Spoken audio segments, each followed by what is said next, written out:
Okay, you probably figured it out from the title. I am retiring. But before I get into the details, I have to share with you one more thing that I just learned. You know that phrase, the only constant is change? It's from the philosopher Heraclitus. Did you know that the world has been misinterpreting it for centuries? Yeah, I found out he used to be a JavaScript programmer. Check it out. See, I found some of his code that survived. The only constant is change. Okay, I know that was bad. I used it to let you know change is coming. So here it is again. I am retiring effective September 6, 2024. You heard that right. On the one hand, I am excited for the next chapter in my life. On the other, I am going to miss working with and working for you all. There are so many people to thank, so I'll make this quick. Chief among them, thank you to my wife, Donna, of 36 years. And, of course, my family for allowing me to follow my passions. They back my crazy ideas and enable me to turn them into a career.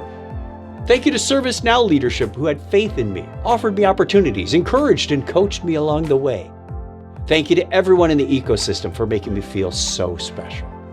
I've done my best to pay that forward, and I invite you to do the same. I consider all of you my friends. The last 40 years of my career have been extremely rewarding and fulfilling, both personally and professionally. Who knew that a nerdy interest in computers would turn into such a wonderful journey? When I went from customer to employee in 2010, we had fewer than 200 employees and about as many customers. It was a small, scrappy company where the CEO was writing code. There was no way I could have imagined the journey I would take or the velocity at which it came to a role that I feel was custom made for me. I feel truly blessed. I have no doubt that the future of ServiceNow is in great hands. I'd especially like to call out the ServiceNow community. I saw this up close and in detail at Knowledge 24. It's the model of my kind of utopia. People focused on helping people solve problems. That's a world I want to live in.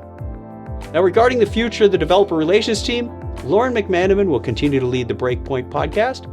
All team members will produce content for our releases and events, and they will also work with our community to drive engagement and advocacy in our ecosystem.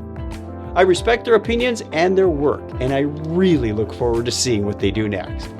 Be sure to follow Earl Duque, Pranav Bhagat, and Lauren McManaman on social media to stay up to date. Now, as a quick side note, all the videos, podcasts, and blogs I've ever created over the years will remain available, so keep sharing those links. In the first few months after retirement, my wife Donna and I will be doing some traveling for fun and to spend time with family. Thankfully, my parents are in good health at ages 89 and 90, so we want to enjoy the time we have with them. I'll continue doing the Topic is Trek podcast and Technorama podcast with my friends as we've been doing for years. I also plan to keep in touch with friends on a regular basis, and if I'm lucky, I'll get back into a regular exercise program and perhaps some volunteer work. And let's not forget the honey-do list that's been growing for some time. And you can bet I'll be keeping an eye on the ServiceNow news, watching videos, listening to podcasts, and so forth, so keep up the great work. Now, Donna and I are still discussing future plans. We've batted around several ideas, of which few are nailed down. One thing I've learned over nearly 50 years of collecting a paycheck is to keep my options open. And who knows? I may unexpectedly create a new video or two, or even show up at a ServiceNow event in the future. However, in the next 60 days, there's still a little webinar called Tech Now that Pranav, Earl, and Lauren and I have to deliver on August 1st to spotlight our Xanadu release. I hope to see you there. I'd love to keep in touch with you. You can reach me on LinkedIn, and if you're ever in the Phoenix area, let me know. Once again, thank you for everything, and I hope our paths cross again soon. I love you.